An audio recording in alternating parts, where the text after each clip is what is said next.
राम काज करिबेको आतुर प्रभु चरित्र सुनिबेको रसिया राम लखन। ಶ್ರೀ ಸ್ಕಂದ ಪುರಾಣ ಅಧ್ಯಾಯ 5 ಪಾರ್ವತಿ ಪರಿಣಯ.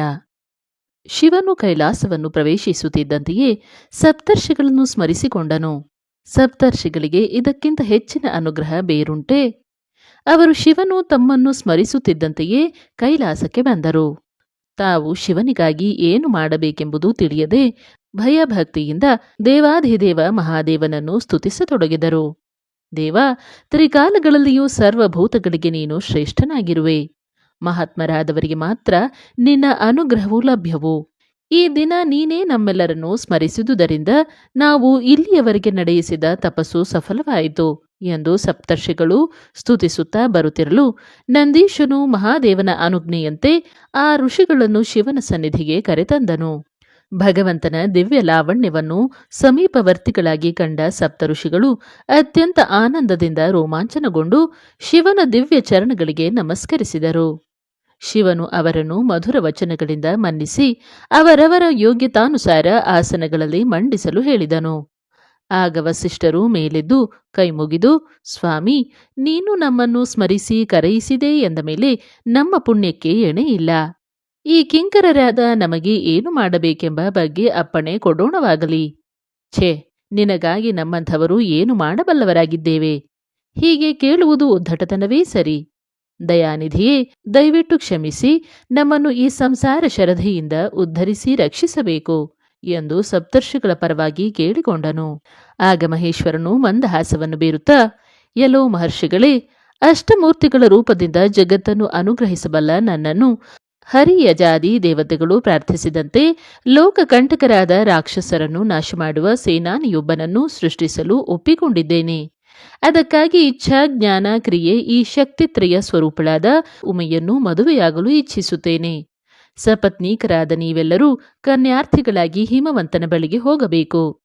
ಪೂಜ್ಯಳಾದ ಅರುಂಧತಿಯು ಈ ಸಂಬಂಧಕ್ಕೆ ಉಮೆಯ ತಾಯಿ ಮೇನೆಯು ಒಡ್ಡುವ ಸಂದೇಹಗಳನ್ನು ನಿವಾರಿಸಿ ಅವಳ ಮನಸ್ಸು ಒಪ್ಪುವಂತೆ ಮಾಡಲಿ. ಒಟ್ಟಿನಲ್ಲಿ ನಿಮ್ಮ ಇಷ್ಟ ಬಂದ ಹಾಗೆ ಮಾಡಿ ಕಾರ್ಯವು ಕೈಗೂಡುವಂತೆ ಮಾಡಿರಿ ಎಂದನು. ವೇದಾಂತಲೋಚನಾ ಮಗ್ನನಾದ ಶಿವನು ವಿವಾಹೋನ್ಮುಖನಾದುದನ್ನು ಅರಿತ ಋಷಿಗಳು ಭಗವಂತನ ಲೋಕ ಕಲ್ಯಾಣಾಸಕ್ತಿಯನ್ನು ಶ್ಲಾಘಿಸುತ್ತಾ ಆತನಿಗೆ ನಮಸ್ಕರಿಸಿ ಬೀಳ್ಕೊಂಡು ಹಿಮವತ್ ಪರ್ವತಕ್ಕೆ ಆಗಮಿಸಿದರು. ಹಿಮವಂತನ ರಾಜಧಾನಿ ಔಷಧಿ ಪ್ರಸ್ಥ. ಅಲ್ಲಿ ಜರಾಮರಣಗಳಿಲ್ಲ, ರೋಗ ರುಜಿನಗಳಿಲ್ಲ. ಅಲ್ಲಿಯ ಪ್ರಜೆಗಳು ನಿತ್ಯ ಯೌವನರಾಗಿಯೇ ಶೋಭಿಸುವರು. ಅಂಥ ಭವ್ಯವೂ ದಿವ್ಯವೂ ಸುಂದರವೂ ಆದ ಆ ಪಟ್ಟಣದ ಮಧ್ಯದಲ್ಲಿರುವ ಸುಮನೋಹರವಾದ ಅರಮನೆಯನ್ನು ಸಪ್ತರ್ಷಿಗಳು ಪ್ರವೇಶಿಸಿದರು. ಗಗನ ಮಾರ್ಗದಿಂದ ಸಪ್ತ ಸೂರ್ಯ ರೂಪಾದಿಯಲ್ಲಿ ಸತಿಸಹಿತರಾಗಿ ಕೆಳಗಿಳಿದು ಬರುತ್ತಿರುವ ಸಪ್ತರ್ಷಿಗಳನ್ನು ಹಿಮವಂತನು ಕಂಡು ಸತಿ ಸಮೇತನಾಗಿ ಸ್ವಾಗತಿಸಿ ಅರ್ಘ್ಯಪಾದ್ಯಾದಿಗಳನ್ನಿತ್ತು ಸತ್ಕರಿಸಿದನು. ತಮ ತಮ ಗರ್ಹವಾದ ಆಸನಗಳಲ್ಲಿ ಋಷಿ ದಂಪತಿಗಳು ಮಂಡಿಸಿರಲು ಉಭಯ ಕುಶಲೋಪಚಾರದ ಮಾತುಗಳಾದ ನಂತರ ಹಿಮವಂತನು, ಮಹರ್ಷಿಗಳೇ, ತಮ್ಮ ಆಗಮನದಿಂದ ನನ್ನ ರಾಜಪ್ರಸಾದವು ಪುನೀತವಾಯಿತು. ನಾನು ತಮ್ಮ ಕಿಂಕರನು. ನಾನು ಮಾಡಬೇಕಾದ ಕಾರ್ಯದಲ್ಲಿ ನನ್ನನ್ನು ನಿಯಮಿಸಿ ಕೃತಾರ್ಥನನ್ನಾಗಿ ಮಾಡಬೇಕು ಎಂದು ವಿನಯದಿಂದ ಕೇಳಿಕೊಂಡನು. ಆಗ ಆಂಗೀರಸ ಋಷಿಗಳು, ಹಿಮವಂತನೇ, ತಪಸ್ವಿನಿಯಾದ ನಿನ್ನ ಮಗಳಿಗೆ ಶೀಘ್ರದಲ್ಲಿ ಕಲ್ಯಾಣವಾಗುವುದು. ಇದರಲ್ಲಿ ಸಂದೇಹವಿಲ್ಲ. ನಿನ್ನ ಪುತ್ರಿಯಲ್ಲಿ ಕರೆ ಎಂದರು. ಹಿಮವಂತನ ಅನುಜ್ಞೆಯಂತೆ ಪಾರ್ವತಿಯು ಸಾಲಂಕೃತಳಾಗಿ ಶರತ್ಕಾಲದ ಪೂರ್ಣಚಂದ್ರನಂತೆ ಶೋಭಿಸುತ್ತಾ ತಂದೆಯ ಬಳಿಗೆ ಬಂದಳು. ಆ ಮಹರ್ಷಿ ದಂಪತಿಗಳು ಮನದಲ್ಲಿಯೇ ಅನೇಕ ವಂದನೆಗಳನ್ನು ಅರ್ಪಿಸಿದರು. ಮಗಳನ್ನು ತನ್ನ ಪೀಠದ ಅರ್ಧಾಸನದಲ್ಲಿ ಕುಳ್ಳಿರಿಸಿ ಅತ್ಯಂತ ವಾತ್ಸಲ್ಯದಿಂದ ಮೈದಡವಿ ಹಿಮವಂತನು, ಇವಳೇ ನನ್ನ ಜೀವ, ಇವಳೇ ನನ್ನ ಸರ್ವಸ್ವ ಎಂದನು. ಆಗ ಅಂಗೀರಸನು, ಎಲೋ ಹಿಮವಂತನೇ, ಇವಳನ್ನು ಯಾರೆಂದು ನೀನು ತಿಳಿದಿರುವೆ? ಈಕೆಯು ಸಾಕ್ಷಾತ್ ಜಗನ್ಮಾತೆಯು. ನಾವೇಕೆ ನಿನ್ನ ಹತ್ತಿರ ಬಂದಿರುವೆವೆಂಬುದನ್ನು ತಿಳಿಸುತ್ತೇವೆ ಕೇಳು. ಪರಬ್ರಹ್ಮನೂ ಪರಾತ್ಪರನೂ ಮಂಗಲನೂ ಪವಿತ್ರನೂ ಆಗಿರುವ, ಅಣುವಿಗಿಂತ ಅಣುವು ಮಹತ್ತಿಗಿಂತ ಮಹತ್ತೂ ಆಗಿರುವ ಮತ್ತು ಯಾವಾತನ ಪಾದಗಳ ದರ್ಶನವು ಆದಿವರಾಹನಿಗೂ ಕೂಡ ಲಭಿಸಲಿಲ್ಲವೋ, ಹಾಗೂ ಯಾವಾತನ ಶಿರಸ್ಸಿನ ದರ್ಶನವು ಬ್ರಹ್ಮನಿಗೂ ಕೂಡ ಅಲಭ್ಯವಾಯಿತೋ ಅಂತಹ ಆ ಮಹಾದೇವನಿಗೆ ಕನ್ಯಾರ್ಥಿಗಳಾಗಿ ನಾವು ಬಂದಿದ್ದೇವೆ. ಇದಕ್ಕೆ ನಿನ್ನ ಅಭಿಮತವೇನು? ಮರೆಮಾಚದೆ ತಿಳಿಸು ಎಂದು ಕೇಳಿದರು. ಹಿಮವಂತನು ಋಷಿಗಳ ಮಾತನ್ನು ಕೇಳಿ ರೋಮಾಂಚಿತನಾದನು. ಆನಂದವು ಮೈಯಲ್ಲಿ ಹಿಡಿಸದಾಯಿತು. ಕಣ್ಣಲ್ಲಿ ಆನಂದಾಶ್ರುಗಳು ಧಾರಿಯಾಗಿ ಸುರಿಯತೊಡಗಿದವು. ಮಗಳನ್ನು ವಾತ್ಸಲ್ಯದಿಂದ ಅಪ್ಪಿ ಸಪ್ತರ್ಷಿಗಳಿಗೆ ಹೀಗೆ ನುಡಿದನು. ಮಹರ್ಷಿಗಳೇ, ತಾವು ನನ್ನಲ್ಲಿಗೆ ಬಂದು ಈ ರೀತಿ ಕೇಳುತ್ತಿರುವಾಗ ನನ್ನ ಜನ್ಮ ಸಾರ್ಥಕವಾಯಿತು. ತಾವು ಆ ದೇವದೇವನಾದ ಶಂಕರನಿಗೆ ನನ್ನ ಸಂಪೂರ್ಣ ಒಪ್ಪಿಗೆಯನ್ನು ತಿಳಿಸಿ ನನ್ನನ್ನು ಕೃತಾರ್ಥರನ್ನಾಗಿ ಮಾಡಿರಿ ಎಂದು ಅಡಿಗಡಿಗೆ ವಂದಿಸಿದನು. ಆಗ ಸಾಧು ಸಾಧು ಎಂದು ಸಪ್ತರ್ಷಿಗಳು ಹಿಮವಂತನನ್ನು ಅಭಿನಂದಿಸುತ್ತಿರಲು ಮೇನೆಯು ಎದ್ದು ನಿಂತು ವಿನಯದಿಂದ, ಪೂಜ್ಯರೇ, ಶರೀರ ಸಂಬಂಧವೇರ್ಪಡುವಾಗ ಯಾವಾಗಲೂ ಹೆಣ್ಣಿನ, ಗಂಡಿನ ಹಾಗೂ ಅವರ ಮನೆತನಗಳ ಯೋಗ್ಯತೆ ಅಂತಸ್ತುಗಳು ಸಮನಾಗಿದ್ದರೇನೆ ಒಳ್ಳೆಯದಾಗುವುದೆಂಬುದನ್ನು ತಮಗೆ ಬೇರೆ ತಿಳಿಸಬೇಕಿಲ್ಲ. ಶಿವನು ಸೃಷ್ಟಿಕರ್ತನು, ಮೃತ್ಯುಂಜಯನು, ಬ್ರಹ್ಮಾದಿಗಳಿಗೂ ತಿಳಿಯದ ಸ್ವರೂಪವುಳ್ಳವನು, ಬ್ರಹ್ಮನನ್ನು ಶಿಕ್ಷಿಸಿದವನು, ಮೀರಿ ಮಾತನಾಡಿದೆನೆಂದು ಮಾವನನ್ನೇ ಕೊಂದ ಮಹಾಪುರುಷನು. ಇಂಥವನೊಡನೆ ಏನೂ ಅರಿಯದ ಹಸುಳೆ ನಮ್ಮ ಪಾರ್ವತಿಯ ದಾಂಪತ್ಯ ಸುಗಮವಾಗಿ ಸಾಗಬಲ್ಲುದೇ? ಇದನ್ನು ಮೊದಲೇ ವಿಚಾರಿಸಿ ಎಲ್ಲರೂ ಸುಖಿಸುವಂತೆ ಏರ್ಪಾಡು ಮಾಡುವುದು ಯೋಗ್ಯ. ಶಿವನಿಗೆ ಯಾರೂ ತಂದೆ ತಾಯಿಗಳು ಬಂಧು ಬಳಗದವರೂ ಇಲ್ಲವೆಂದು ಆತನು ಏಕಾಏಕಿಯಾಗಿದ್ದು ಸಂಸಾರದಲ್ಲಿ ಅನಾಸಕ್ತನಾಗಿರುವನೆಂದು ಕೇಳಿದ್ದೇನೆ. ಋಷಿಪುಂಗವರೇ, ಶಿವನ ಅದ್ಭುತ ಮಹಿಮೆಗಳನ್ನು ಲಕ್ಷಿಸಿದಾಗ ಮಹದಾನಂದವಾಗುತ್ತದೆ. ಈ ಲೋಕರೂಢಿ ವಿರೋಧವಾದ ಆತನ ಗುಣಗಳನ್ನು ಯೋಚಿಸಿದಾಗ ಭಯ ಉಂಟಾಗುತ್ತದೆ ಎಂದು ಸಂದೇಹವನ್ನು ವ್ಯಕ್ತಪಡಿಸಿದಳು. ಸ್ತ್ರೀಯರ ಹೃದಯವನ್ನು ಸ್ತ್ರೀಯರೇ ಬಲ್ಲರಷ್ಟೇ. ಅದಕ್ಕಾಗಿ ಮೇನೆಯ ಸಂದೇಹಗಳನ್ನು ನಿವಾರಿಸಿ ಅವಳನ್ನು ಸಾಂತ್ವನಗೊಳಿಸಲು ಪೂಜ್ಯೆಯಾದ ಅರುಂಧತಿಯೇ ಮುಂದಾದಳು. ಎಲೋ ಸುಮಂಗಲಿಯಾದ ಮೈನೆಯೇ, ಶಿವನನ್ನು ಸಂದೇಹ ದೃಷ್ಟಿಯಿಂದ ನೋಡಬೇಡ. ಶಿವನಿಗೆ ಪುತ್ರಿಯನ್ನು ಇತ್ತು ಧನ್ಯಳಾಗಲಿರುವ ನೀನು ಶಿವನನ್ನು ಅರಿಯದವಳಲ್ಲ. ಆತನು ದಂಡನೆಗೆ ಅರ್ಹರಾದವರನ್ನು ಮಾತ್ರ ಶಿಕ್ಷಿಸಿದ್ದಾನೆ. ಆತನು ಸಂಸಾರದ ಬಗ್ಗೆ ಅನಾಸಕ್ತನಾಗಿದ್ದರೆ ಸಕಲ ಲೋಕಗಳ ಸೃಷ್ಟಿ ಸ್ಥಿತಿ ಲಯಗಳ ದಂದುಗವನ್ನೇಕೆ ಹಚ್ಚಿಕೊಳ್ಳುತ್ತಿದ್ದ? ಇಲ್ಲದ ಸಂಶಯಗಳನ್ನು ನಿನ್ನ ಮನೋಭೂಮಿಯಿಂದ ಮೂಲೋತ್ಪಾಟನೆಗೈದು ಬಿಡು. ಬ್ರಹ್ಮವಾದಿಗಳೂ ಪೂಜ್ಯರೂ ಆದ ಈ ಸಪ್ತರ್ಷಿಗಳು ಶಿವನ ಅನನ್ಯ ಭಕ್ತರು, ಆತನಿಗಾಗಿಯೇ ಶರಣಾಗತರಾದವರು. ದಯಾಪೂರ್ಣರಾದ ಅವರಿಗೆ ನಮಸ್ಕರಿಸಿ ಶಿವನಿಗೆ ಮಗಳನ್ನು ಕೊಡುವುದಾಗಿ ಮಾತು ಕೊಡು, ವಿಳಂಬ ಮಾಡಬೇಡ ಎಂದು ಪೂಜ್ಯ ಅರುಂಧತಿಯು ಬಗೆ ಬಗೆಯಾಗಿ ಮೇನೆಗೆ ತಿಳಿ ಹೇಳಿದಳು. ಅರುಂಧತಿಯ ಜ್ಞಾನಾನುಭವಗಳಿಂದ ಕೂಡಿದ ವಚನಗಳನ್ನು ಕೇಳಿ ಮೇನೆಯ ಸಂದೇಹ ತಮವು ನಾಶವಾಗಿ ಅವಳ ಹೃದಯ ತಿಳಿ ಬೆಳಗಿನಿಂದ ಪ್ರಕಾಶಮಾನವಾಯಿತು.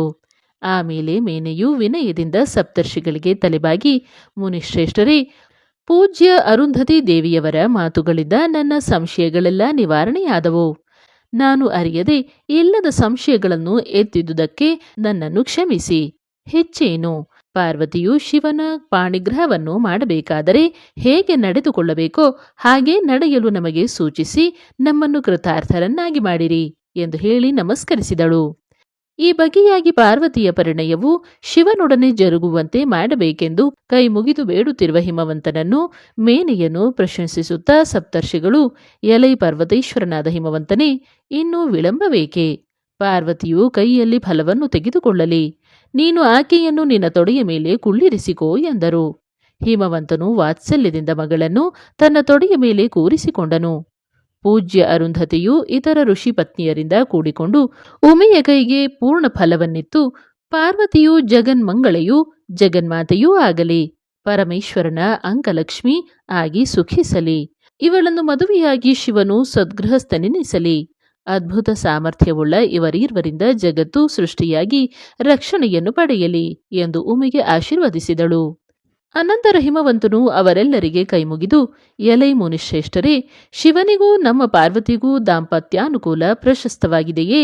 ತಾರಾಬಲ ಚಂದ್ರಬಲಗಳು ಅನುಕೂಲವಾಗಿವೆಯೇ? ವಿವಾಹಕ್ಕೆ ಯಾವ ಮುಹೂರ್ತ ಚೆನ್ನಾಗಿದೆ ಎಂಬುದನ್ನು ನೋಡಿ ಹೇಳಬೇಕು ಎಂದು ವಿನ್ನವಿಸಿದನು. ಅದಕ್ಕೆ ಸಪ್ತರ್ಷಿಗಳು, ಎಲೈ ಹಿಮವಂತನೇ, ನಾಳೆಯೇ ಮುಹೂರ್ತ ಚೆನ್ನಾಗಿದೆ. ಉತ್ತರ ಫಾಲ್ಗುಣಿ ನಕ್ಷತ್ರಗಳು ವಿವಾಹಕ್ಕೆ ಶ್ರೇಷ್ಠವಾದ ನಕ್ಷತ್ರಗಳು.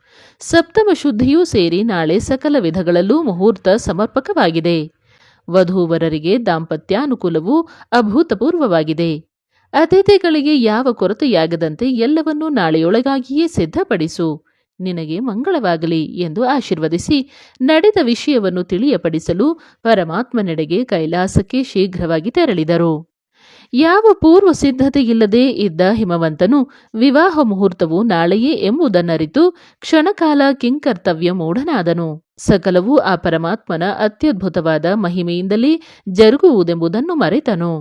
ಆಲೋಚನಾ ಪರನಾದ ತಂದೆಯನ್ನು ಕಂಡ ಮೈನಾಕನು, ತಂದೆಯೇ, ಸುಮ್ಮನೆ ಚಿಂತಿಸಿದರೇನ್ ಪ್ರಯೋಜನ? ದೇವಶಿಲ್ಪಿ ವಿಶ್ವಕರ್ಮನನ್ನು ಬರಮಾಡು. ಪಾರ್ವತಿ ಪರಮೇಶ್ವರರ ವಿವಾಹಕ್ಕೆ ಯೋಗ್ಯವಾದ ಅತ್ಯುತ್ಕೃಷ್ಟ ಕಲ್ಯಾಣ ಮಂಟಪವನ್ನು ನಿರ್ಮಿಸಲು ಆತನಿಗೆ ಅನುಜ್ಞೆಯನ್ನು ಕೊಡು ಎಂದು ನುಡಿದನು. ಮಗನ ಅಭಿಪ್ರಾಯವು ಸೂಕ್ತವೆಂದರಿತ ಹಿಮವಂತನು ಕೂಡಲೇ ವಿಶ್ವಕರ್ಮನನ್ನು ಬರಮಾಡಿದನು. ತಕ್ಕ ಆದರ ಸತ್ಕಾರಗಳನ್ನು ಆ ದೇವಶಿಲ್ಪಿಗೆ ವಿರಚಿಸಿ ಆತನನ್ನು ಪ್ರಸನ್ನಗೊಳಿಸಿದ ನಂತರ ಜಗತ್ತಿನ ತಂದೆ ತಾಯಿಗಳಾದ ಶಿವಶಿವಿಯರ ವಿವಾಹಕ್ಕೆ ತಕ್ಕ ಕಲ್ಯಾಣ ಮಂಟಪವನ್ನು ನಿರ್ಮಿಸಲು ಹೇಳಿದನು. ಸಂತುಷ್ಟನಾದ ವಿಶ್ವಕರ್ಮನು ಏವೇ ತೆರೆದಿಕ್ಕುವ ವೇಳೆಯಲ್ಲಿಯೇ ಶತಸಹಸ್ರ ಯೋಜನ ವಿಸ್ತಾರವಾದ ಪ್ರಕಾಶಮಾನವಾದ 100 ಪ್ರಾಕಾರಗಳಿಂದ ಕೂಡಿದ ಸಭಾ ಮಂಟಪವುಳ್ಳ ಕಲ್ಯಾಣ ಮಂಟಪವನ್ನು ನಿರ್ಮಿಸಿದನು. ಕಲ್ಯಾಣ ಮಂಟಪದ 1000 ಗೋಪುರಗಳು ಆಕಾಶವನ್ನು ಮುತ್ತಿಡುವಂತೆ ಅತ್ಯುನ್ನತವಾಗಿದ್ದವು. ಕಿಟಕಿಗಳು ಜಾಲಂಧ್ರಗಳು ಮುತ್ತಿನಿಂದ ನಿರ್ಮಿತವಾಗಿದ್ದವು. ಬಾಗಿಲುಗಳಿಗೆ ಹವಳದ ತೋರಣಗಳನ್ನು ಕಟ್ಟಿ ಅಲಂಕರಿಸಲಾಗಿತ್ತು.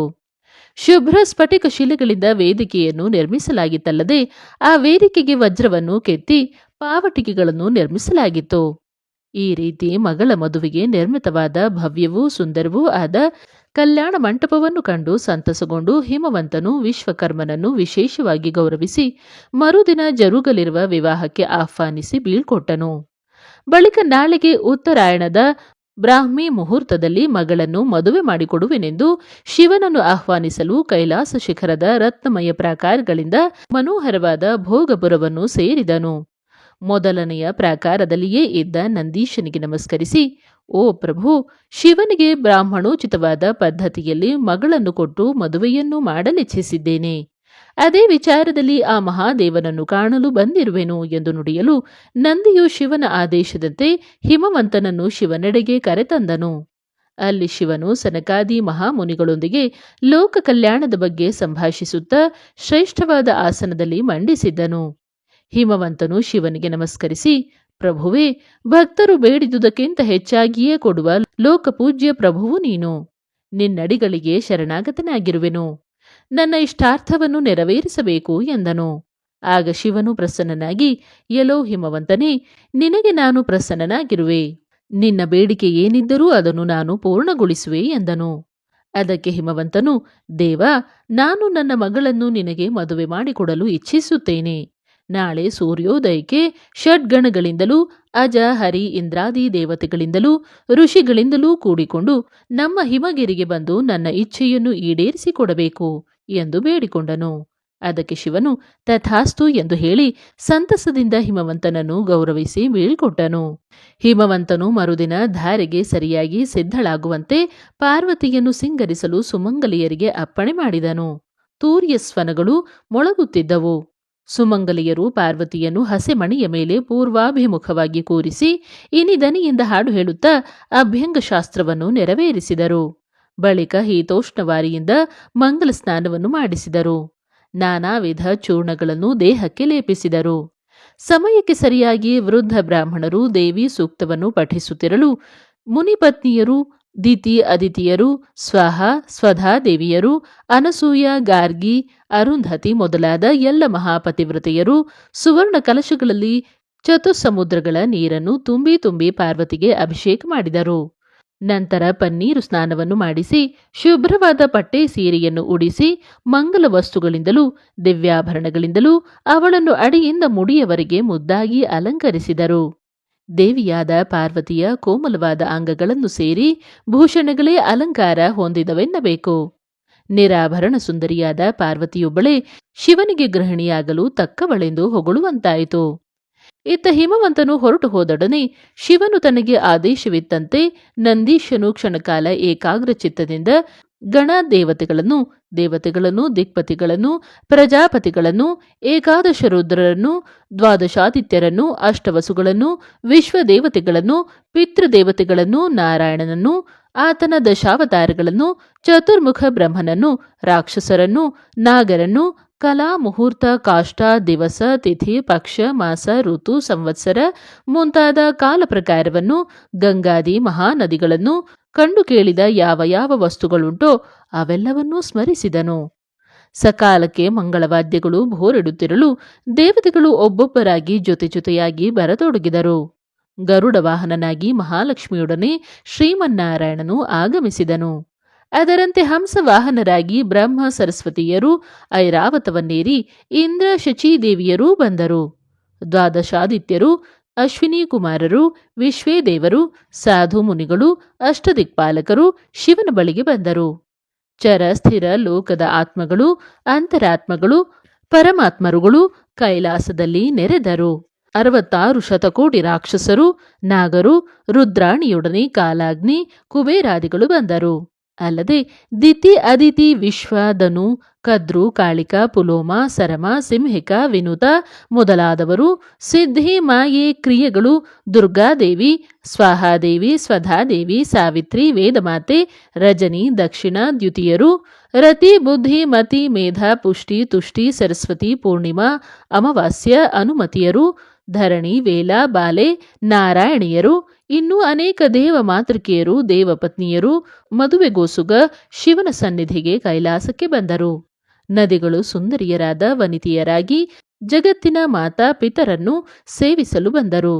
ಸರ್ಪ, ಗರುಡ, ಯಕ್ಷ, ಗಂಧರ್ವ, ಕಿನ್ನರ, ಕಿಂಪುರುಷರು, ನರರು, ಸಾಗರಗಳು, ಗಿರಿಗಳು, ತರುಗುಲ್ಮಲತೆಗಳು, ಮೇಘಗಳು, ಮಾಸಗಳು, ಸಂವತ್ಸರಗಳು, ಕಲೆಗಳು, ವೇದಗಳು, ಮಂತ್ರಗಳು, ಯಜ್ಞಧರ್ಮ, ಸಂಯಮ, ನಿಯಮ, ಹೋಂಕಾರ, ಪ್ರಣವ, ವಷಟ್ಕಾರ ಮೊದಲಾದುವೆಲ್ಲ ಕೈಲಾಸಕ್ಕೆ ಬಂದು ಶಿವ ಪರಿವಾರದಲ್ಲಿ ಕೂಡಿಕೊಂಡವು. ಶುಭಕಾಲವನ್ನು ನೋಡಿಕೊಂಡು ಪರಮೇಶ್ವರನು ಹಿಮಗಿರಿಗೆ ಅಭಿಮುಖನಾಗಿ ತನ್ನ ಬೃಹತ್ ಪರಿವಾರದೊಡನೆ ಸಕಲ ವೈಭವಗಳಿಂದ ಹೊರಟನು. ಮಂಗಳವಾದ್ಯಗಳು ಭೋರಿಡತೊಡಗಿದವು. ಚಾಮರಗಳಿಂದ ಮನೋಜ್ಞವೂ ಮಣಿಮಯ ವಸ್ತ್ರಾಲಂಕಾರಗಳಿಂದ ಪ್ರಕಾಶಮಾನವೂ ದಿಕ್ಕುಗಳನ್ನೇ ಅಲಂಕರಿಸಿದಂತೆ ಭವ್ಯವೂ ಆದ ಕುಂಭೋದರವೆಂಬ ಶ್ರೇಷ್ಠ ವೃಷಭ ಶಿವನ ವಾಹನವಾಗಲು ಸುಸಜ್ಜಿತವಾಗಿದ್ದಿತು. ಆ ವೃಷಭನ ಬಲಿಷ್ಠವಾದ ಸ್ಕಂದವು ಹೊಳೆವ ಕೆಂಗಣ್ಣುಗಳು ಆ ವೃಷಭೇಶ್ವರನ ಆಕಾರಕ್ಕೆ ತಕ್ಕ ಗಾಂಭೀರ್ಯವನ್ನು ಒದಗಿಸಿದ್ದವು. ಶಿವನು ನಂದೀಶನ ಕೈ ಹಿಡಿದು ಬಂದು ವೃಷಭವನ್ನು ತಟ್ಟಿ ಅನುಗ್ರಹಿಸಿ ಅದರ ಮೇಲೇರಿದನು. ಯೋಗಿಗಳು, ಸಿದ್ಧರು, ತಾಪಸರು ವೈದಿಕ ಸೂಕ್ತಗಳನ್ನು ಘೋಷಿಸಿದರು. ದೇವತಾಸ್ತ್ರೀಯರು, ಋಷಿಪತ್ನಿಯರು ಶಿವಕೀರ್ತನೆಯನ್ನು ಹಾಡತೊಡಗಿದರು. ಗಂಧರ್ವರು, ವಿದ್ಯಾಧರರು, ಕಿನ್ನರರು, ಕಿಂಪುರುಷರು ಹಾಹಾ ಹೂಹೂಗಳು ಶಿವಲೀಲೆಗಳನ್ನು ಕೀರ್ತಿಸತೊಡಗಿದರು. ಕುಂಭೋದರ ಗಣಾಧಿಪನು ಶಿವನಿಗೆ ಶ್ವೇತ ಛತ್ರವನ್ನು ಹಿಡಿದಿದ್ದನು. ಸುಂದರ ರೂಪವನ್ನು ತಾಳಿದ ನದಿ ಸ್ತ್ರೀಯರು ಪ್ರಭುವಿಗೆ ಚಾಮರವನ್ನು ಹಾಕುತ್ತಿದ್ದರು. ಸ್ನಿಗ್ಧ ಹೃದಯದ ಶಾಂತ ಮುಖದ ಶಿವನು ನಿರ್ಮಲ ಗಂಗಾ ಜಲದ ತುಂತುರ್ವನಿಗಳಂತಿರುವ ಮುತ್ತಿನ ಮಾಲೆಯನ್ನು ಧರಿಸಿ ವೃಷಭನ ಮೇಲೆ ಒಪ್ಪಿದನು. ಕೂಡಲೇ ಕುಂಭೋದರ ವೃಷಭ ಶ್ರೇಷ್ಠನು ಲೋಕೇಶನನ್ನು ಹೊತ್ತ ಕ್ಷಣದಲ್ಲಿಯೇ ಹಿಮಾಚಲಕ್ಕೆ ಬಂದು ಔಷಧಿ ಪ್ರಸ್ಥ ನಗರವನ್ನು ಪ್ರವೇಶಿಸಿದನು. ಶಿವನ ಪರಿವಾರದಿಂದ ಹಿಮವಂತನ ರಾಜಧಾನಿ ಕಿಕ್ಕಿರಿದು ಬಿಟ್ಟಿತು. ತನ್ನೆಲ್ಲ ಬಂಧು ಬಾಂಧವರಿಂದ ಕೂಡಿಕೊಂಡು ಹಿಮವಂತನು ಬೇಗನೆ ಬಂದು ಮಹಾದೇವನನ್ನು ಎದುರುಗೊಂಡನು. ಮಾರ್ಗದ ಎಡಬಲಗಳಲ್ಲಿ, ಸೌಧಗಳ ಮೇಲೆ, ಜಾಲಂಧರಗಳಲ್ಲಿ ನಗರದ ಸ್ತ್ರೀಯರು ಆತುರದಿಂದ ಬಂದು ದೇವದೇವನ ಅನುಪಮ ರೂಪವನ್ನು ಕಣ್ತುಂಬ ನೋಡಿ ಧನ್ಯರಾದರು. ಈ ರೀತಿ ವೈಭವದಿಂದ ಶಿವನು ಹಿಮವಂತನ ಉನ್ನತವಾದ ರಾಜಗೃಹವನ್ನು ಪ್ರವೇಶಿಸಿದನು.